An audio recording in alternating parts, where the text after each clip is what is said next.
মাননীয় সদস্য শ্রী নওশাদ সিদ্দিকীকে আমি বলার জন্য অনুরোধ করছি। আপনারা সবাই 5 মিনিট। 5 না 7 স্যার? না, আজকে আর দেব না, আজকে ঢুকে গেছে। ধন্যবাদ স্পিকার স্যার।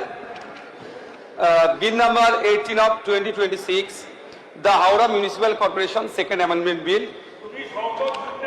2026 এর উপরে বলতে দেওয়ার জন্য Howrah municipal corporation act 1980 section 5 এ চেঞ্জেস নিয়ে আসা হয়েছে। 50 জন কাউন্সিলরের জায়গায় 68 জন করা হচ্ছে। স্যার, এখানে অনেক প্রশ্ন থেকে যায়। দীর্ঘদিন ধরে হাওড়ায় নির্বাচন হয়নি। 2013 সালে লাস্ট নির্বাচন হয়েছিল, ডিসেম্বরের 10ই ডিসেম্বর 2018 সালে এর পিরিয়ড শেষ হয়ে যায়। দীর্ঘ সময় ধরে প্রশাসক বসিয়ে এর কাজকে উত্তরানো হচ্ছিল। কিন্তু আমার এখানে সরাসরি প্রশ্ন বা জানতে ইচ্ছে করছে, হাওড়া নির্বাচন কবে হবে? কারণ এই হাওড়ার কলকাতার পশ্চিম পার্শ্বে হলেও এড়িয়ে যাওয়া যায় না। এই হাওড়া শহরের ইতিহাস দেখলে দেখা যাবে প্রায় 500 বছরের ইতিহাস। 1862 সালে এই পৌর এলাকা তৈরি হয়। 1864 সালে ডিসেম্বরের 1 তারিখে 11 জনের কমিটি নিয়ে প্রথম বোর্ড মিটিং হলেও নির্বাচনে অংশগ্রহণ করে 1884 সালে সরাসরি মানুষজন। তাই একটা সুদীর্ঘ ইতিহাস আছে।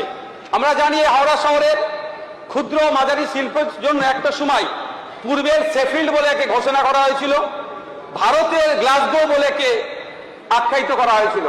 কিন্তু দুর্ভাগ্য, এখন ওখানে নাগরিক যন্ত্রণায় মানুষ পরিস্থিতিতে নাগরিকরা এখন অতিষ্ঠ হয়ে গেছে। একদিকে সুয়ারেজ সিস্টেম, ড্রেনেজের অব্যবস্থা, উল্টো দিকে স্যার ওখানে যেভাবে নিকাশি না থাকার জন্য এবং বর্জ্য যে দুরবস্থায় আছে এলাকার মানুষ অতিষ্ঠ। এছাড়া আমি সময় স্বল্প কয়েকটি হাওড়ার মানুষের নাগরিকদের কয়েকটি যন্ত্রণার কথা আমি উল্লেখ করতে যাই। প্রথম প্রশ্ন স্যার, নাগরিকদের হাওড়ার নির্বাচন কবে হবে? দ্বিতীয় প্রশ্ন স্যার, যে হাওড়ার মানুষের সব থেকে বড় যেটা যন্ত্রণা সেটা হচ্ছে জলবদ্ধতা। কারণ আমরা দেখেছি হাওড়া মিউনিসিপ্যাল কর্পোরেশন নিজস্ব সুয়ারেজ অ্যান্ড ড্রেজিং ডিপার্টমেন্টের প্রথম বছরের প্রধান কাজ ছিল সুয়ারেজ লাইন ক্লোজিং এর কারণে যে জল প্রতিরোধ করা।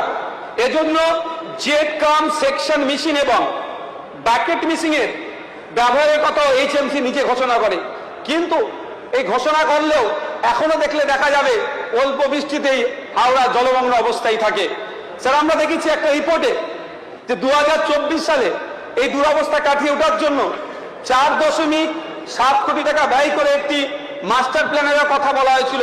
তার অগ্রগতি কিরূপ আজকে হাওড়ার মানুষ জানতে চায়। চতুর্থ যে প্রশ্নটা হাওড়ার মানুষ জানতে চায়, এই জলবদ্ধতার কারণে আর্থিকভাবে তারা ক্ষতিগ্রস্ত হচ্ছে। দোকান ঠিক করে খুলতে পারে না, ছোটখাটো ব্যবসায়ীরা যারা তারা দোকান খুলতে পারে না, সমস্যা হয়। এর ফলে আরবান ইকোনমিকে একটা শক হয়। তাই এই সমস্যার সমাধানের জন্য কি পদক্ষেপ নিচ্ছে মাননীয় মন্ত্রী মহাশয়, এটাও জানতে চাইছে। চতুর্থ স্যার যে প্রশ্নটা জানতে চাইছে হাওড়ার মানুষ, সব থেকে অন্যতম কঠিন যে বর্জ্য ব্যবস্থাপনার জন্য যে ব্যর্থতার প্রতীক হয়ে দাঁড়িয়েছে বেলগাছিয়া ডাম্পিং গ্রাউন্ড। আমরা জানি স্যার প্রায় 100 একর জমির ওপরে বেলগাছিয়া ডাম্পিং গ্রাউন্ড তৈরি হলো, এনক্রোচমেন্টের কারণে এখন সেটা 50 একরে এসে দাঁড়িয়েছে। ফলে এই দুরবস্থা থেকে কাটিয়ে উঠবে কিভাবে? ন্যাশনাল গ্রিন ট্রাইব্যুনাল বেলগাছিয়ার লেগেসি ওয়েস্ট নিয়ে সময়বদ্ধ পরিবেশের কথা নির্দেশ দিয়েছে। সুতরাং এই যে দুরবস্থাগুলো আছে এর থেকে কাটিয়ে ওঠা অবশ্যই দরকার। অন্যথায় শুধুমাত্র 50-এর জায়গায় 68 জন বিধায়ক দিয়ে এই সমস্যার সমাধান হবে না। কারণ নাগরিক তার জল নিকাশির সমস্যা কাকে জানাবে? নাগরিক তার পানীয় জলের সমস্যা কাকে জানাবে?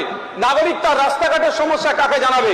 নাগরিক তার নির্বাচিত জনপ্রতিনিধির কাছে যতটা প্রশ্ন করতে পারবে, কোনো প্রশাসককে লাগিয়ে দিলে সেখানে অতটা করতে পারে না। তাই স্যার, প্রশাসনিক ব্যবস্থা সাময়িক সমাধান হতে পারে, দীর্ঘকালীন গণতান্ত্রিক সমাধান ব্যবস্থা কোনো মতেই প্রশাসনকে দিয়ে যায় না। তাই আমি অনুরোধ করব যে একটা অ্যাকাউন্টেবিলিটি থাকা দরকার। তার জন্য দ্রুততার সাথে হাওড়া মিউনিসিপ্যাল কর্পোরেশনে নির্বাচন করাও। ধন্যবাদ স্যার।